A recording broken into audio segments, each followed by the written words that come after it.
we got to finish up talking about the social district and your award that you got for SoCo. Thanks, Steve. Thanks very much, Shelly. Well, I got an award for marrying well. Yeah, and you did. You married above your pay grade. Right. So I married well. My wife envisioned and funded this project, and then they gave an award and they listed me first, which was pretty sweet. But otherwise, I mean, it was for the development in downtown Pittsboro, and it's doing exactly what she hoped it would, which is, you know, Chatham Park is building, and a lot of times the downtowns struggle to keep up. And she said at the beginning, I want to do something for Pittsboro so that they're not playing catch up, but they actually get ahead of the curve. And I think she did that. We need each other. Yeah. I'm not. I am not bad mouthing them anymore. No. I take back everything I said. I apologize, but it spreads the wealth. Right, and it's worked well. When you say envision, I know you had Hobbs involved with this, but I mean, what was her initial vision of this project? I know you and I discussed a little bit. She touched on it once in a while, but how did this come together, and at what point did you say, you know what, let's do this?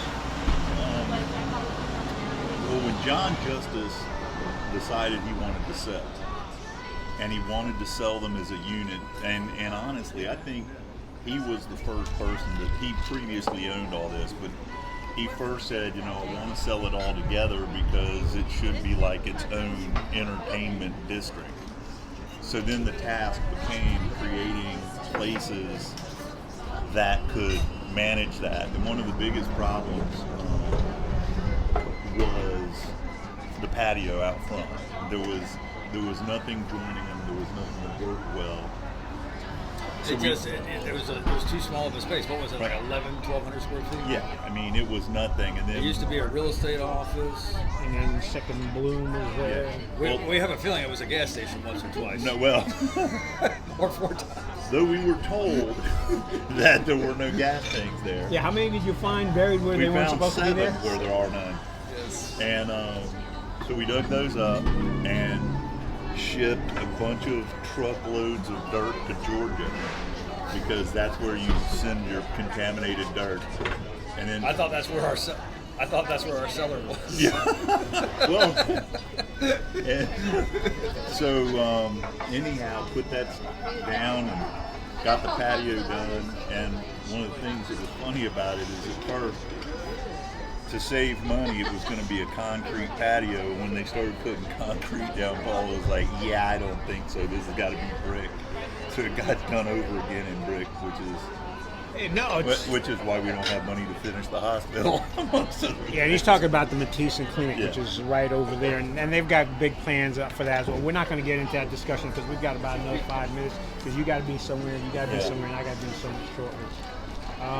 Okay, so Justice sells you the thing. Paula's got the vision. When do you bring in Hobbs? Well, I mean, honestly, I didn't know Taylor. But I had spoken and asked people a lot of questions, and everyone told me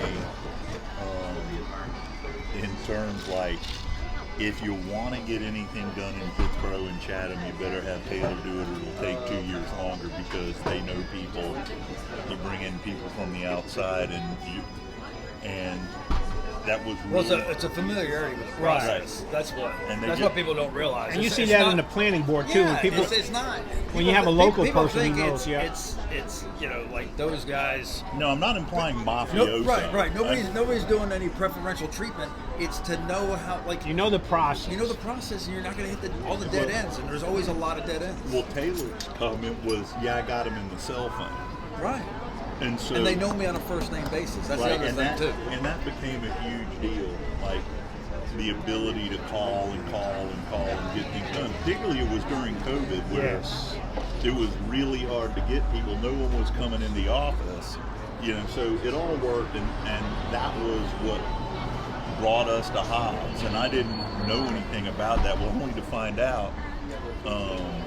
My sister has a house in the north part of the county, and after we got started, I find out that Taylor did their house, and my wife had loved their house, but we didn't know it beforehand. We know it after, and Taylor did theirs. And so now, ultimately, if we build another house, Taylor will do that one. Yeah. Well, I thought you were planning to move into Matisse. That dream has died. Oh, that dream. Now, it's looking more and more like it's going to be a restaurant with a rooftop, with an actual rooftop. And then if you turn the camera and look, that little tower over there is the elevator tower. Right. That's going to be big enough for one 6-top table. Oh. And so if we'll like auction it off for charities and stuff. So if you want to stop cat jolling, you pay for the table, you get to eat at the very top, and it'll be pretty cool. Be a sponsor of that. Could be the Kardashian table. Not gonna be the Kardashian table. All right. The Andrews table. I need to sponsor. All right, we're down to like the last 4 minutes, so we can all get to where we need to do. What else do we need to wrap up? You apologize for Zaxby's.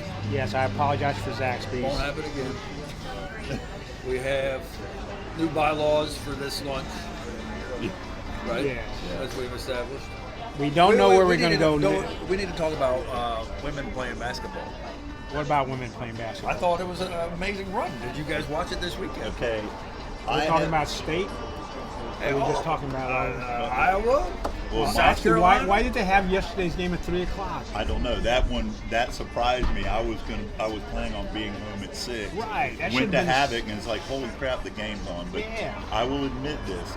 I have a daughter who played high school and college basketball. I coached her growing up at an AAU.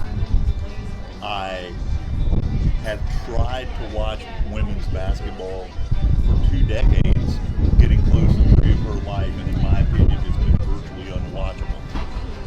That ain't the case. I was shocked. That NCAA tournament was enjoyable. Those gals can play. 80-point games are real games. And it was worth watching. And the thing is, Reynolds, because I do a lot with state, Reynolds sells out just about every game for the women's game. You got the crotchety Westmore, who actually at one time after a bad game said that set basketball back 25 years. But then again, he gets his team to the Final Four. And I think what happens is both men. Yeah, both of them. And the interesting thing is the women's game is kind of similar to the old men's game. I mean, the women's game always more passing. I mean, there's some beautiful passing. The women's game is not vertical. No. Okay, even when you look at the block shots, they do not jump. They are on the ground, and that's fine. I mean, it is a different style of basketball, but again, back to I'm used to watching women's basketball that wasn't that good. The shooting wasn't that good. It was like 5 minutes of play, and there were 3 people in a pile on the ground trying to grab the ball all the time. It's not like that anymore. Listen, this is my first year of coaching at Northwood, teaching at Northwood back in the 90s. Pappas, the athletic director, came up to me and said, "Andrews, got some good news for you. You're the new girls JV basketball coach." And I'm like, "I don't think women should play sports." Anyway, yeah, that's a good answer. All right, you don't have to worry about being a coach. and that's not. And you're still alive? Yeah, I'm still alive. Well, and that was before I had a daughter that was athlete of the year at Wharton. You know, she was really into sports and basketball and everything else. But no, it just changed. I was spending so much time with football, I didn't want to do anything else. But it's just really, really changed so much. No, it has, and you know, there's going to be people watch this, and they're going to be angry at my attitude towards it. But people got to keep in mind that I coached girls basketball in this county. I took pictures since of my that daughter time. was 4, and coached AAU, coached, you name it, I did. I dedicated my life to it in a way, but it has changed. And there's a reason why they call it travel ball. Right. I mean, you were traveling. Oh yeah, I mean we were traveling, and Carrie Snipes played with Carrie's the coach at Northwood. She played AAU ball with Cassie, and a bunch of Chatham girls did. Now, they took it to a new level. I mean, the girls who played on that Chatham Tar Heels team were good, and it became watchable for me because my daughter was playing, but it's still not something I would turn on the television for. I will now turn on the television. That UConn, Iowa, was that the most ever watched on women. No, On ESPN? because it was on ESPN. Yeah, That's right. a long story. That's a And that game made should have up still been a stat. 6 o'clock or 5 o'clock game and not a 3 o'clock game. But you know, It should have been on Monday instead of Sunday. and Well, you're never going to do that because Why? they crisscross the men and the women. the men are Saturday, Monday. The women are Friday, Sunday. Because you can't hold an audience for 12 hours. the logistics are running them together. But there's still that would have had a great draw at 5 or 6 o'clock Right. compared to 3 o'clock. I agree. Because I'm like you, I didn't realize it was at 3 I was o'clock. mobile. Right. Yeah. And one last thing on this. I'm calling out women for this because I was in a bar. 80% of the people You were in a watching that game Were men? were men. Yes. And when the women played basketball and I was coaching, again, the audience is largely men. And Women need to step it up. You know, Right. I was talking to one of Penny's friends in Texas, and I was bragging about how well I was doing in the bracket. I'm like 98% in the bracket or whatever. And she's like, men's or women's? I was like, well, men's. She goes, well, did you play the female bracket? I was like, no. I mean, but it was good that she brought it up. I'm glad she said it, you know? But the second part of that is this. The women's bracket is still massively top heavy. Yes. So you're not going to get a 14 seed coming in there that has the talent level of a 14 seed on the male side. And so if you don't know which teams are bad and which good, if you're not coming to it with some knowledge and you're going, oh, I'll choose UCLA with the assumption that UCLA is good, you'd be right. What was state women's seeding? They were number 3 and they went up against number 1. And Westmore has done a really nice job over there bringing in, And what were the men's?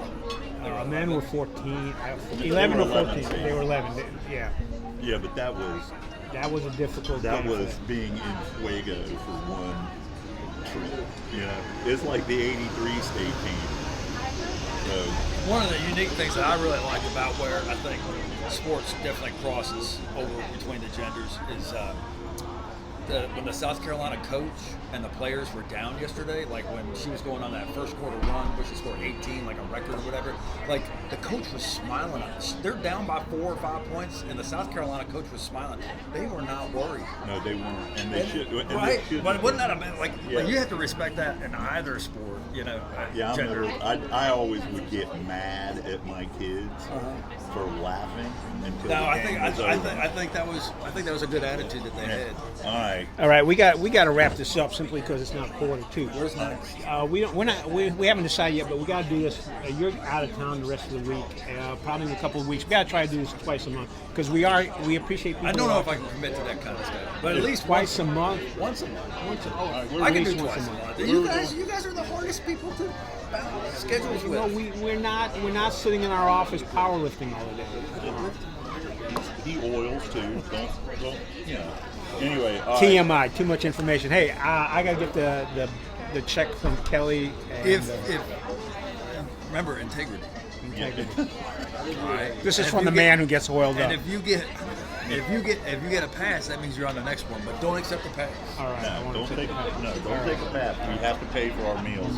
All right, let's roll. All right. Thank you guys.